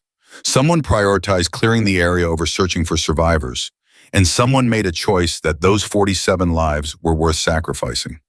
That's a serious accusation. It's a documented fact. The evidence is public now. Access logs, surveillance footage, engineering reports. All of it proves the fire wasn't an accident, and the evacuation order was designed to let evidence burn, along with anyone who might have protected it. Ross paused. Let's talk about the dogs. What made them run into that fire? Kael looked it over at the pack. They were sitting in formation, watching with the kind of attention that suggested they understood more than anyone wanted to admit. Instinct, but not the kind you're thinking, not self-preservation or training or conditioning. Something deeper. Something that recognized human life had value even when humans with authority didn't. Dr. Mitchell has suggested these dogs demonstrate collective intelligence. Do you believe that my firm? I've watched them coordinate rescue operations they were never trained for. I've watched them make strategic decisions in real time. I've watched them choose to save lives when every logical calculation said run. Kael met Ross's eyes. Yeah, I believe it. And I think they're proof that intelligence and conscience aren't human monopolies. Some critics say you're anthropomorphizing, projecting human qualities onto animals who were just following scent trails and trained behaviors. Those critics didn't watch Duke stand guard over unconscious children while fire consumed the building around him. They didn't watch Raven guide civilians through smoke-filled corridors using routes she'd never seen before. They didn't watch Orion make the decision to run into hell because letting people die was unacceptable. Kael's voice hardened. And they definitely didn't watch 29 Dogs prove that orders don't trump conscience. Ross shifted. You're facing federal charges. Espionage, treason, unauthorized disclosure of classified information. How do you respond to that? Those charges were dropped this morning in exchange for testimony against the people who tried to bury truth. Kael pulled out his phone, showed her the immunity agreement. Turns out the Attorney General decided prosecuting the whistleblower was less important than prosecuting the war criminals. Ross's eyebrows shot up. This is confirmed. Call her office. It's public record as of 8 hours ago. The reporter made a gesture. Someone off camera handed her a phone. She made a call, listened. Her expression changed. You're right. The charges were dropped. She looked back at Kael. What does this mean for the investigation? It means Major General Voss is going to prison. Colonel Dorn is going to prison. 3 senators are under indictment. 2 CIA directors are facing prosecution. And the 20 years of classified files that were supposed to burn are now part of the public record. And the 47 civilians who were in that building, they're alive. They're safe, and they're testifying about what it means to be abandoned by your own government and saved by animals who valued your life more than powerful people did. Ross was quiet for a moment. Then, what happens now? Now we let truth do what fire couldn't. Burn down everything corrupt, everything broken. Everything that decided secrets were worth more than lives. Kael gestured at the dogs, and we honor the beings who started it. Not as equipment, not as property, as partners who proved that disobedience isn't always wrong. The interview ran for 90 minutes. By the time it finished, Kael's phone was exploding again. But this time the messages were different. Not book deals or movie offers. People who'd been in those classified files. People who'd survived black sites and torture and systematic abuse. People who'd been told their suffering didn't matter because national security required silence. One message stood out. My name is Marcus Webb, not the engineer. The other one, the one who disappeared into CIA custody in 2004 and was declared dead in 2006. I'm not dead. And thanks to you and those dogs, I can finally prove it. Kael stared at the message, felt his world tilt. Maria, you need to see this. She read it, went pale. That's not possible. Marcus Webb was on the casualty list. Died during enhanced interrogation. It's in the files Sarah saved. The files say he died. This message says he didn't. Kael typed back, how do I know you're really Marcus Webb? The response came immediately, because I know things only the dead are supposed to know. Because I've been in hiding for 18 years. Because those files going public means the people who buried me can't kill me anymore. Meet me tomorrow, Federal Building. I'll prove everything. Kael showed Maria. What do? We tell the Attorney General. We let her verify. We don't walk into a trap. But Maria's hands were shaking. If he's real, though, if he's actually alive, that changes everything. It means the files aren't just historical evidence. It means people are still being held, still being tortured, still being disappeared. It means the conspiracy is ongoing. The Attorney General's office confirmed the meeting. Federal Building, maximum security, witnesses present. And when Marcus Webb walked into that conference room, everyone who'd thought they understood the scope of the conspiracy realized they'd only scratched the surface. Webb was 47, looked 70. His body carried the scars of 18 years in places that didn't officially exist. But his eyes were sharp, clear. And when he spoke, his voice had the weight of someone who'd survived hell specifically to testify. My name is Marcus Webb. I was a CIA analyst working on counterterrorism operations. In 2004, I discovered evidence that certain black site interrogations were producing false intelligence that was being used to justify additional operations. I reported this through proper channels. 3 days later, I was arrested on fabricated espionage charges. I was disappeared into a facility that doesn't appear on any map, and I spent the next 18 years being told I was dead, that my family had moved on, that nobody was looking for me. Attorney General Morrison's face was carved from stone. How did you survive? By being useful. I had intelligence background, language skills. They kept me alive to process information from other detainees, to translate, to analyze. I became part of the machinery I tried to expose. Webb's voice cracked. I helped them torture people, because the alternative was becoming one of the people being tortured. I sold my soul to stay alive. And I told myself that someday someone would expose this. Someone would care enough to burn it all down. The files, Morrison said, the ones Sarah Patel saved, your name is in them. My death certificate is in them. Dated 2006. Cause of death, cardiac arrest during interrogation. It's a lie. I was alive. I've been alive. And I'm not the only one. Webb pulled out a flash drive. These are names, 23 people who are officially dead but actually being held in facilities across 3 continents. People who know too much. People who tried to expose corruption. People who became inconvenient. Why come forward now? Because those dogs proved something I'd forgotten. That some things are worth running into fire for. That disobedience can be the highest form of duty. That refusing to let people be forgotten is more important than survival. Webb looked at Kael. You followed animals into hell because they knew truth when humans denied it. I'm following their example. Better late than never. The revelation detonated. 23 people alive who'd been declared dead. Black sites still operational. A conspiracy that hadn't ended with Voss's arrest, but extended into current operations, current leadership, current crimes. The trials began within a week. Voss was first, then Dorn, then the senators, then the CIA directors, each one trying to bargain, each one giving up more names, each one adding layers to a corruption that had metastasized over decades. Kael testified at all of them, told his story over and over, about dogs who knew better than trained professionals, about civilians left to burn, about orders that prioritized secrets over souls.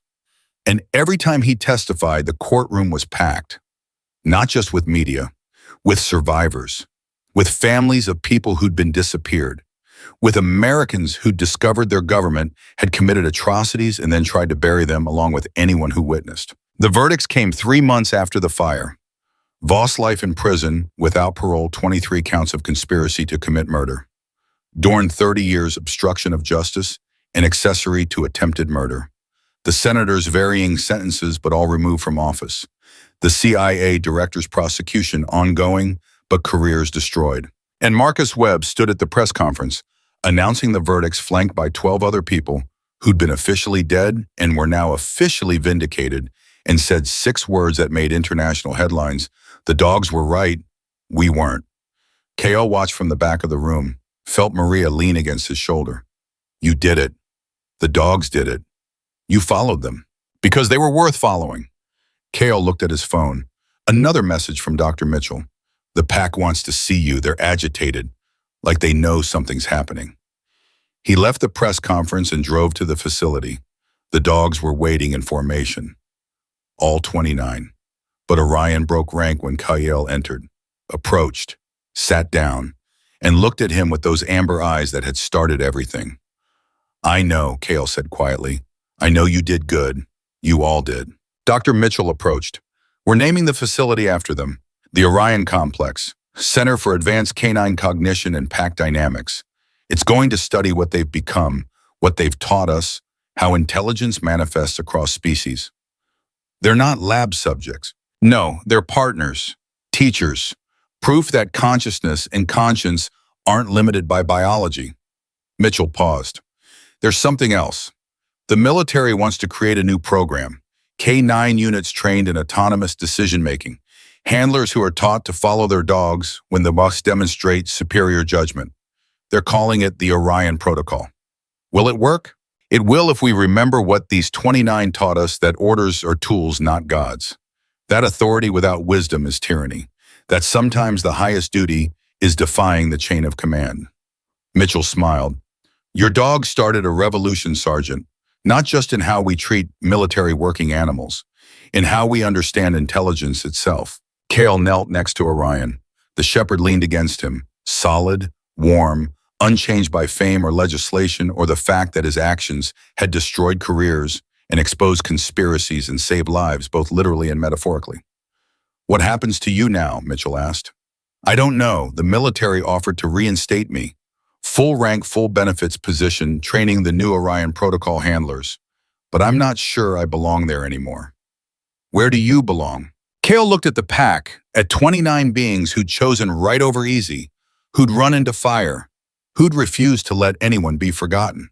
With them, wherever that leads. 3 weeks later, Kael stood in front of Congress. They were voting on expanded protections for military working dogs. The Orion Act had been just the beginning. Now they were considering legislation that would grant retired MWDs full veteran status, complete with benefits, medical care, and legal personhood in cases of abuse or neglect. Sergeant Kael, the committee chair said, you've become something of an expert on canine cognition and autonomous judgment. Do you believe these animals deserve the same legal protections we grant to human service members? I believe they deserve protection from systems that treat them as equipment when they're convenient and liabilities when they expose inconvenient truths. Kael looked at the packed gallery. Those 29 dogs didn't save 47 lives because they were trained to. They did it because they recognized those lives had value. They made a moral choice. And any being capable of moral choice deserves moral consideration. Some argue this sets a dangerous precedent that we can't grant legal personhood to animals. We already grant corporations legal personhood. We already recognize that intelligence comes in forms other than human. We already depend on these animals to save lives, detect threats, protect us from harm. Kael's voice hardened. What's dangerous is denying personhood to beings who demonstrate it. What's dangerous is treating courage as equipment failure. What's dangerous is looking at 29 dogs who ran into fire to save lives everyone else abandoned and calling them property. The vote was unanimous. The legislation passed, and Kael walked out of that hearing room knowing that something fundamental had shifted. Not just in law, in consciousness, in the collective understanding of what intelligence meant and who deserved dignity. 6 months after the fire, Kael got a call from Sarah Patel. There's someone who wants to meet you, actually 47 someones. The reunion happened at Fort Emberfall. All 47 survivors, all the families, all the people who'd been in that building and survived because dogs valued them more than powerful people did. They'd organized it themselves, called it the Orion Gathering, a chance to meet the man and the monks who'd saved them. A chance to say thank you, a chance to prove that being forgotten wasn't the same as being gone. Kael brought the dogs, all 29. They walked into that gathering in formation, and every person in that room stood, not applauding, not cheering, just standing, acknowledging, honoring. Sarah approached Orion, knelt down, looked into amber eyes that had known her life mattered before anyone with authority did. Thank you doesn't cover it, but it's all I have, so thank you for seeing me, for choosing me, for running into hell because letting me die was unacceptable. Orion's tail wagged once. The little girl from the storage room, the one who'd asked why the puppies saved them when the people didn't, ran up to Duke. The Malinois sat perfectly still while she threw her arms around his neck. You're my favorite hero, better than Batman. Her mother wiped tears away. She has nightmares about the fire, about the smoke. But every time she wakes up, scared, I tell her about the dogs, about how they came for her, about how they refused to let her be forgotten. And she goes back to sleep feeling safe, because she knows someone chose her to live. One by one, the survivors came forward, touched the dogs, spoke to them, thanked them, and Kael stood at the edge watching something profound happen. 47 people whose lives had been deemed expendable, proving they weren't, proving their existence mattered, proving the case had been right. Maria found him afterward. The military wants an answer about the training position, about the Orion protocol. I'm not going back. Where are you going? Here, the Orion complex. Dr. Mitchell offered me a position, behavioral specialist, working with the pack, helping develop protocols that prioritize intelligence over obedience, judgment over compliance, conscience over command. Kael looked at the dogs. Someone needs to make sure what they taught us doesn't get buried under bureaucracy. You're leaving the military. I'm leaving the part of the military that thinks orders are more important than lives. I'm joining the part that's learning dogs knew better all along. Maria smiled. You're exactly where you belong. The interview with Catherine Ross aired on the 6-month anniversary of the fire. Primetime, national audience. But this time, Kael wasn't alone. Sarah Patel sat beside him. Marcus Webb sat beside her. Dr. Mitchell sat beside him. And in the background, arranged in perfect formation, 29 dogs who changed everything. Ross asked the question Kael had been waiting for. If you could go back to that moment standing at the evacuation door watching the dogs run into fire, would you make the same choice? Kael didn't hesitate. Every time. 1,000 times. Forever. Because that choice proves something I'd forgotten. Duty isn't following orders blindly. Duty is doing right when it costs everything. And those dogs understood that better than any commander ever could. What do you want people to take away from this story? That courage looks like running into fire when everyone else runs away. That intelligence isn't measured by species, but by the capacity to recognize what matters and act accordingly. That sometimes the only way to do your duty is to disobey. Kael looked directly at the camera. And that 47 people are alive today because 29 dogs refused to let them be forgotten. That's not training. That's not instinct. That's choice. That's conscience. That's proof that the beings we call animals might just be better than the beings who give orders. The broadcast reached 200 million people worldwide. It sparked legislation in 17 countries. It changed how military working dogs were classified, trained, and treated. It forced governments to acknowledge that intelligence came in forms they'd systematically dismissed. But more than that, it told a truth people needed to hear, that systems fail, that authority corrupts, that orders can be wrong, and that sometimes salvation comes not from following the chain of command, but from following beings wise enough to break it. 1 year after the fire, Kael stood in the training yard watching the first class of Orion Protocol handlers graduate. 50 men and women who'd been taught a revolutionary concept: trust your dog. When your dog demonstrates superior judgment, follow them. When your dog makes a moral choice, honor it. When your dog runs into fire, run with them. Orion sat beside Kael, 11 years old now, gray in his muzzle, scars on his body, but those amber eyes still steady, still sure, still saying what they'd said that day. Trust me. You changed the world, buddy, Kael said quietly. You and your pack. You proved that doing right matters more than following wrong. That 47 lives are worth any career. That truth refuses to stay buried when beings of conscience refuse to let it. The shepherd's tail wagged once. Behind them, 28 other dogs rested in formation. Not equipment, not property, not assets listed in supply manifests. Partners, teachers, proof that courage transcends species and conscience knows no rank. Kael's phone buzzed. Message from Attorney General Morrison. Final conviction just came through. Last of the conspirators sentenced. 20-year cover-up officially ended. Justice served. None of it would have happened without you and those remarkable dogs.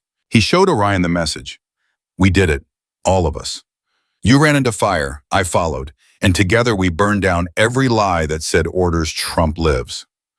Maria approached carrying a newspaper. The headline, Orion Protocol adopted by NATO. Military working dogs granted enhanced protections and decision-making authority worldwide. They're calling you a revolutionary, she said. I'm not. The dogs are. Kael looked at the pack. I just had the sense to follow beings smarter than myself into places humans were too afraid to go. What's next?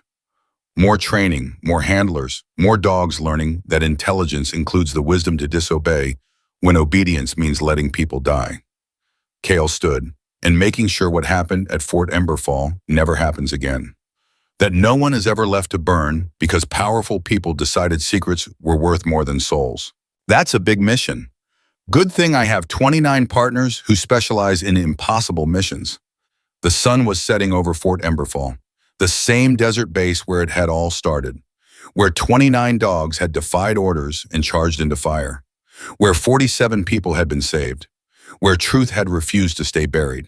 Kael walked among the pack, touched Duke's head, ruffled Raven's ears, knelt beside Nova, each dog accepting the contact with the quiet dignity of beings who knew their worth. And Orion the shepherd, who'd started it all, pressed against Kael's side one final time, not asking for anything, not needing validation, just present, solid, proof that the choice had been right. Thank you, Kael whispered, for teaching me that orders are just words, but lives are sacred, that authority without wisdom is tyranny, that sometimes the highest form of duty is the willingness to disobey. Orion looked at him with those amber eyes, and Kael understood the final lesson that trust works both ways. That pact means standing together when the world says stand down. That courage is making the hard choice and living with the cost.